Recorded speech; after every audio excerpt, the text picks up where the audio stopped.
Look at that! It's Lubu!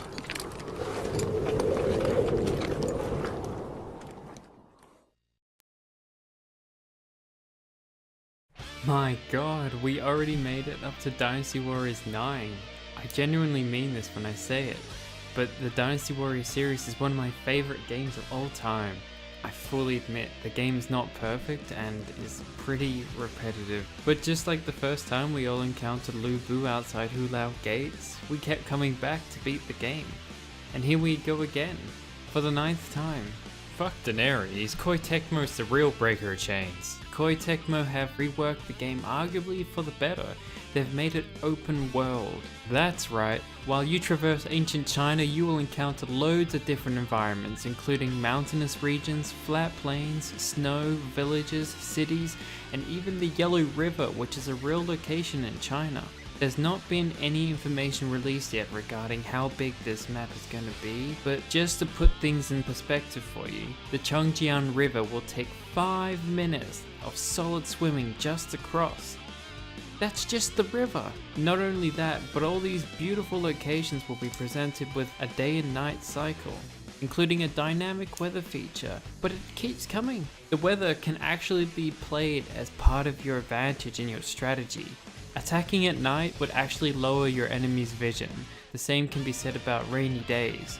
So say if you know you're against a much harder and difficult force, nighttime rain and fog are the times you'd want to do it. While you're taking in ancient China's beauty, there will be random ambushes taking place to keep you on your toes. This intelligent feature will include bandits and soldiers.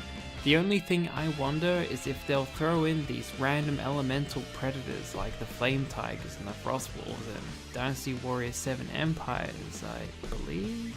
There will also be 2 different kinds of missions you can choose to play from, a critical mission and a side mission.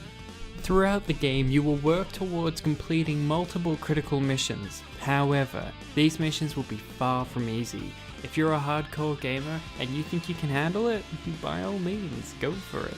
If you're like me, however, then you can complete the side missions to make the critical mission easier. As an example, your critical mission is to defeat the Yellow Turbans, but there is a side mission where you must defeat the sorcerers who cast tornadoes on your army and deplete the morale. If you were to defeat these sorcerers, then they will not appear in your critical mission, making the battle easier.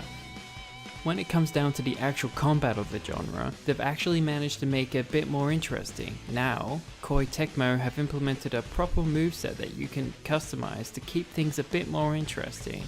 But that being said, at the end of the day, it's still a hack and slash game, but I'm totally okay with that. It has also been announced that you can play as over 83 characters, but you cannot, however, customize your own character. Personally, I think I'll be starting off with Xiao Tai first. There is also a new feature that has been announced called Hideouts, that essentially allows you to purchase different properties from across the open world. You can also make friends with any of the heroes and invite them over to your hideouts. On occasions, they'd even show up in more informal outfits. Just be careful about befriending Dao Chan though. You don't want to anger the bull known as Lu Bu.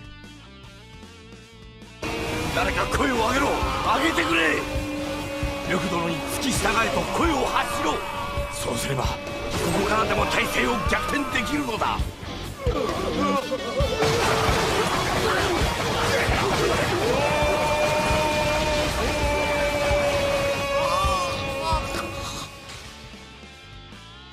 Dynasty Warriors 9 is set to launch on February 9th in 2018 in Japan for PlayStation 4 and Xbox One. Western release will follow shortly afterwards on February the 13th. It's also been announced that Dynasty Warriors will be released on PC as well, which as far as I know is a first. If you ignore the MMORPG game that happened ages ago. Did any of you guys know that was a thing? I didn't find out until recently. That about wraps up this video. There's so much more I could talk about, but the purpose of this video was to create a simple what you need to know sort of video. If you'd like to know more, leave a comment. What are your thoughts about the next installment? Personally, I am super excited to see what Lu Bu looks like in this game, and if you can befriend him without him abandoning you like he does in all the Kingdom games. Speaking of Kingdom games, I'm really wanting there to be one for this game as well. Thanks for watching.